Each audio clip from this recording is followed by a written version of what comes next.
political analyst. Dr Ebrahim Harvey says the crisis in the African National Congress is not its leaders, but the branch members. Harvey says there is a serious lack of political assertion in the branches of the ANC against the avalanche of cases of corruption, fraud, mismanagement and incompetence. Well, Dr. Harvey joins us now to elaborate further on his opinion piece that he wrote recently. Dr. Harvey, thank you very much for your time. Some people listening to that introduction will say, but Dr. Harvey, you're stating the obvious. The very same ANC members who will elect back into office people with a cloud over their heads, those are the people that have been problematic in the ANC, returning the very same leaders as if the party does not have people who are capable but at the same time clean. Perhaps give us a little bit more in the piece about why you're picking on this issue. Hi, thanks very much for having me and this opportunity. No, it's the first time I devote a column to this matter. But my writing, my 2021 book on the ANC has got this, this element is there all along. And I've had extensive discussions also with the former President Kgalema Motlanthe about it, because he often speaks about the serious problem of a lack of education amongst the branch members. I'm not saying, I just need a slight correction. I'm not saying that I'm not holding the leadership to account for. I'm saying that there's a process at play here. Leadership is elected by the branches. In fact, the most important national conference which was held in December is a conference of branches. I am saying that certainly what we're doing disproportionately is to almost exclusively focus on the failures and the pitfalls of leadership in the area of corruption, mismanagement, etc., etc. We need to go deeper and see where the mandates come from. Those branches are ultimately responsible for who gets elected.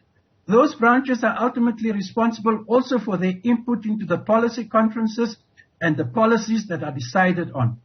And I've hardly found any columnists or writers, focusing on an area which I thought was sorely neglected.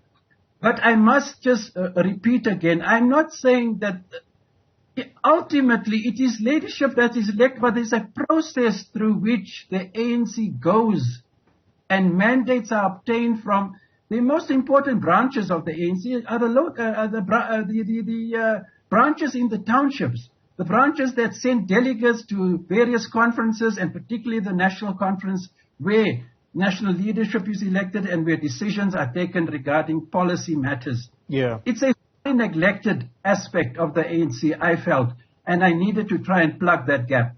Well, let's drill deeper then into this spotlight, because you're absolutely correct, because it was former President Thabo Mbeki who highlighted the need for quality versus quantity in the ranks of the ANC when people join the party. It's Gwede Mantashe, some time ago when he was Secretary General. He says he goes into an ANC meeting where it's a closed-door session, where the ANC is discussing policy, and he quizzes the fellow delegates who are seated there about a particular policy matter. And to quote him directly, he says, you find that it's actually 12 o'clock midnight. They have no clue of what's going on. So has anything improved? No, it has not. This is the serious problem. That is why I tried to pen this piece, because the ANC goes from one conference to the next.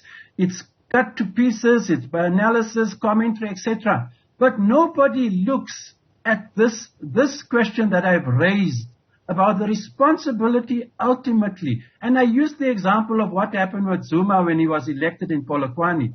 I mean, in June 2005, Mbeki dismissed him after the Hillary Squires judgment found there was a generally corrupt relationship between Zuma and convicted fraudster Shabir Sheikh. The ANC members, which is what I stressed, they don't care. They don't care. Mvula Mokonyane made it into the top 7 despite the massive cloud around her, and you see with the Zondo Commission on Inquiry speaking to it. Zuma elected, and look what happened with Zuma when he took office in 2009. What happened? I mean, you know, the worst corruption, mismanagement we've ever experienced probably in post-apartheid South Africa happened under his watch. And the membership of the ANC was very well aware of the reason why Mbeki fired him. And they elected him in Polokwane, like they elected Mokonyane, really. And I'll tell you why this happens. Because to me, the level and quality of consciousness and political education, where you're able to decipher and to see who stands for your interests or who doesn't, would dictate who you vote for. And you know, you can see that, in fact, they hardly pay any serious attention to the media that's been full of stories of corruption and of particular people who make it into the NEC, who made it into the top 7, who are shrouded in lots of stories of corruption, as you can see with the Zondo Commission of Inquiry. I'm saying this is the ruling party. And look at the caliber of membership and look at the actions of membership. We can't just be attacking the leadership of the ANC and calling into question all that we allege that they've done, indeed what they've done in Zondo Commission and many other special investigations unit, public protector. Oh, there's numerous reports about the problems of ANC malgovernance. But seldom are we pointing a finger also beyond leadership and saying, how are these people elected? Who elects them? What's happening in the branches? Yeah. What's of understanding in the branches to make the decisions they make, to elect the people and to choose the policies that they make. The townships, for example, let me tell you, my master's and doctoral thesis is based on basic services, water, sanitation, sewerage. It's a mess in the townships. Where have you heard the ward councillors of the ANC or the branches of the ANC telling the ANC's policy conference, this is neoliberal policies. We have been deprived of water, sanitation, etc. because we're poor, we can't pay.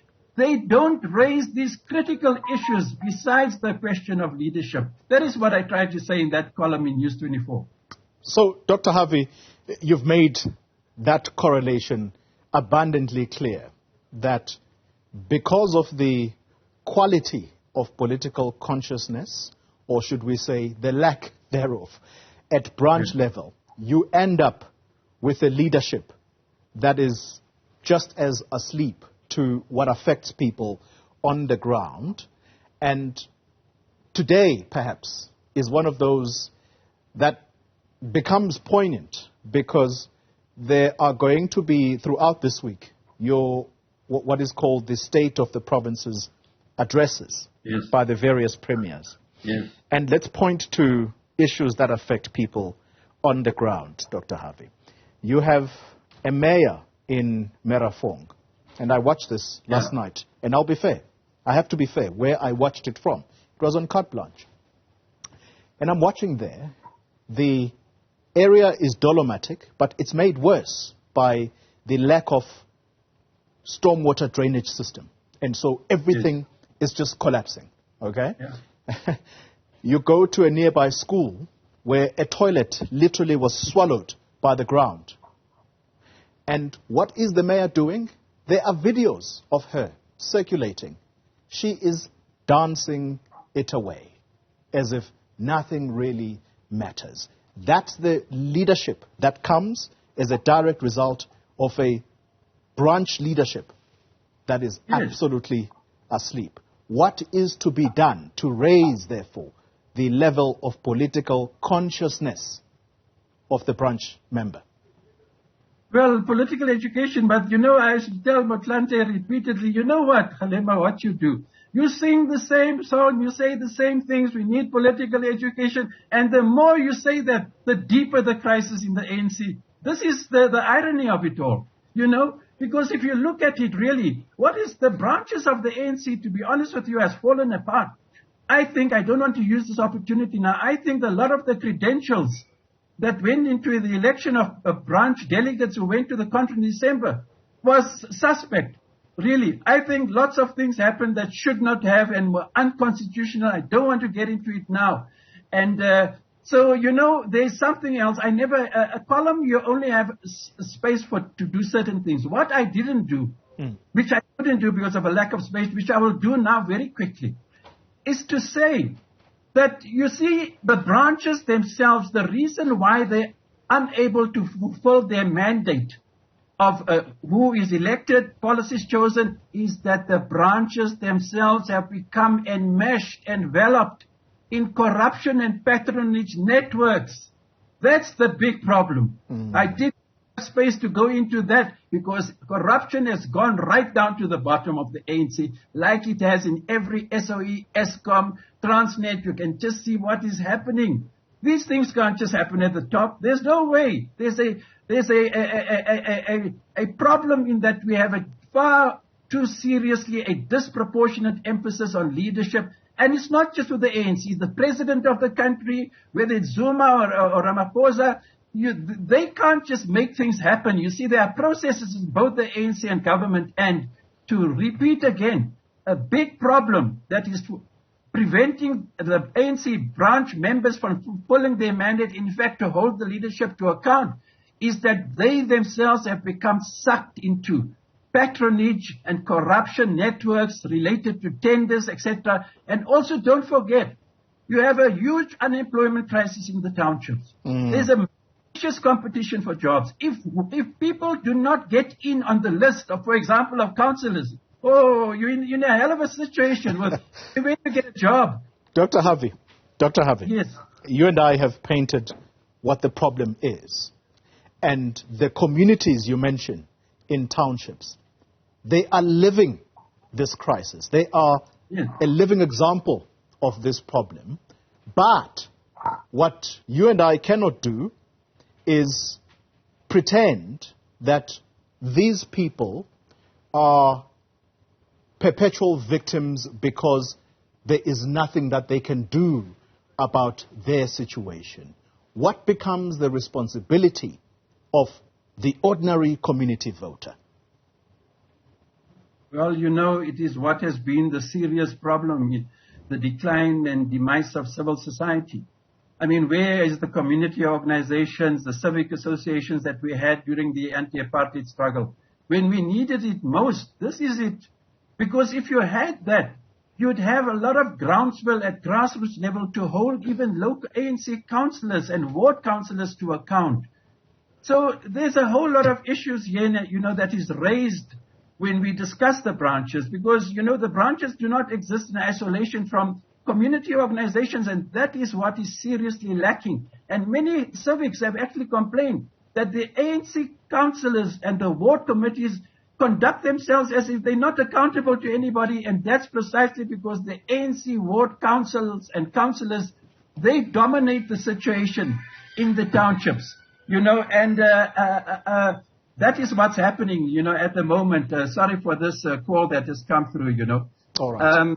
I'm very sorry, for that. No problem, Dr. Harvey. We were at the tail end of our conversation. Nonetheless, thank you very much for your time, Dr.